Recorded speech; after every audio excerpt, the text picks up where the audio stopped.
শুভ সকাল বন্ধুরা, আমি সঙ্গে আছি প্রতাপ। তো আজকের এই মিনি ব্লগে আপনাদের জন্য তুলে ধরছি আমাদের গ্রামের মাঠ। আমার বাড়ির গ্রামে জগদীশপুর গ্রামটির নাম, আর সেই গ্রামে একটি বিশাল বড় মাঠ রয়েছে। এই মাঠটি এবার আমি আপনাদেরকে দেখাবো, আর আমি মাঠে যে কারণে আসছি সেটাও আমি আপনাদেরকে বলবো। তো দেখতে পাচ্ছেন মাঠটা, দেখুন এরিয়াটা, আমি আপনাদেরকে এরিয়াটা দেখাচ্ছি। দেখতে পাচ্ছেন চারিদিকে শুধু ধুধু মাঠ আর মাঠ, ঠিক আছে। তো দেখুন কতটা দূর পর্যন্ত বিস্তৃত, আর সূর্য মামা দেখতে পাচ্ছেন কি সুন্দর আলো দিচ্ছে সকাল সকাল। আর আমাদের যে মাঠ, সেই মাঠে নতুন ধান লাগানো শুরু হয়েছে ফ্রেন্ড।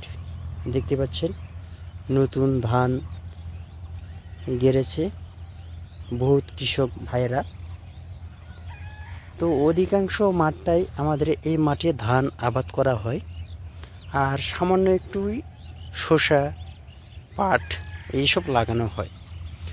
আর আপনারা দেখতে পাচ্ছেন এই যে বিস্তীর্ণ এলাকা জুড়ে, মানে সমুদ্র যেমন হয়, আপনারা যতদূর তাকাবেন শুধু জল আর জল, ঠিক আছে। তো সেম টু সেম আমাদের যে জগদীশপুর মাঠ, সেই মাঠটাও ওই রকমই দেখতে পাচ্ছেন ফ্রেন্ড। যতদূর আপনারা তাকাবেন শুধু মাঠ আর মাঠ। তো ফ্রেন্ড, এই হচ্ছে আমাদের জগদীশপুর মাঠ। এই মাঠে আমাদের জমি আছে। আর আজকের এই মিনি ব্লগে আপনাদের জন্য এই ভিডিওটি তুলে ধরার একটাই কারণ, আমি মাঠে সকাল সকাল এসেছি যে কারণে, সেটা হচ্ছে সরষা তোলার জন্য। আমার বাবা মাঠে সরষা আবাদ করছিল, সেই সরষা পেকে গেছে। আমি আপনাদেরকে দেখাচ্ছি সেই সরষার ভিউ। তো আমরা দুই রকম সরষা আবাদ করে থাকি, একটা হচ্ছে শঙ্কর, আর একটা যে লম্বা লম্বা যে গাছ হয় হলুদ দানা দানা, সেই সরষা। তো দেখতে পাচ্ছেন এই হচ্ছে সেই সরষার ভিউ। তো এই ভিউয়ে আমি এখন সরষা তুলব, যতটা পারি তোলার চেষ্টা করব।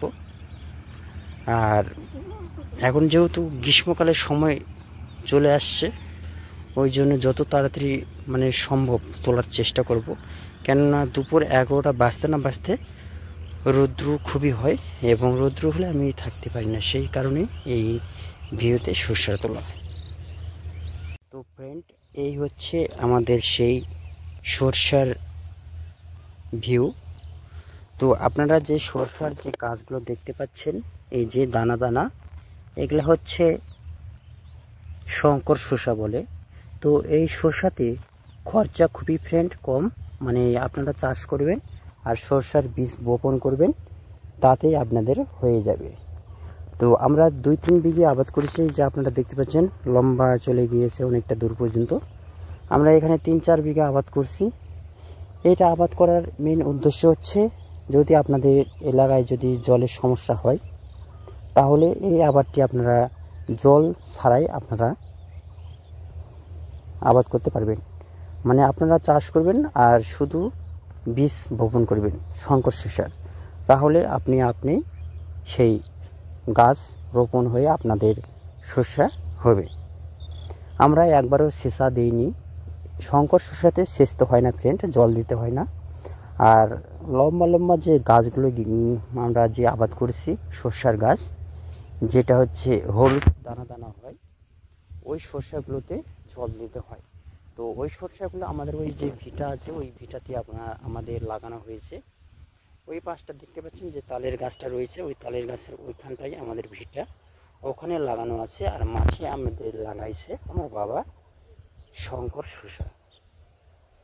তো ফ্রেন্ড, আমি এবার কিভাবে সেই শঙ্কর শসা তুলবো আপনাদেরকে দেখাবো। তো আপনারা দেখতে পাচ্ছেন অনেক শসা এখানে পেকে গিয়েছে, প্লাস অনেক শসা এখানে পাকেনি। তো এরকম তুললে কী হবে ফ্রেন্ড, শসা তোলা ভালো হবে, তাড়াতাড়ি হবে। এবং যদি খুব পাকে যায়, সেই সময় আপনারা যদি শসা তোলেন, তাহলে কী হয়, যে শসার গাছ আপনারা যখন তুলছেন এরকম করে, তখন ডালে ডালে বাড়ি খেয়ে অনেক দানা পড়ে যায় বা নষ্ট হয়ে যায়। সেই কারণে যখন আদা পাকা হয়, অর্থাৎ কিছু অংশ যখন পাকে আবার কিছু অংশ যখন না পাকে, এই রকম অবস্থায় আপনাদেরকে এই শঙ্কর শসাগুলো তুলতে হবে। তাহলে কি হবে, পুরোটাই সেই দানা আপনাদের থাকবে, ঠিক আছে, মানে নষ্ট হবে না। এই কারণে একটু আগে ভাগে তোলা ফ্রেন্ড। আর আমি এইভাবেই সরষা তুলছি, সকাল সকাল এসেছি সরষা তোলার জন্য জমির ক্ষেতে।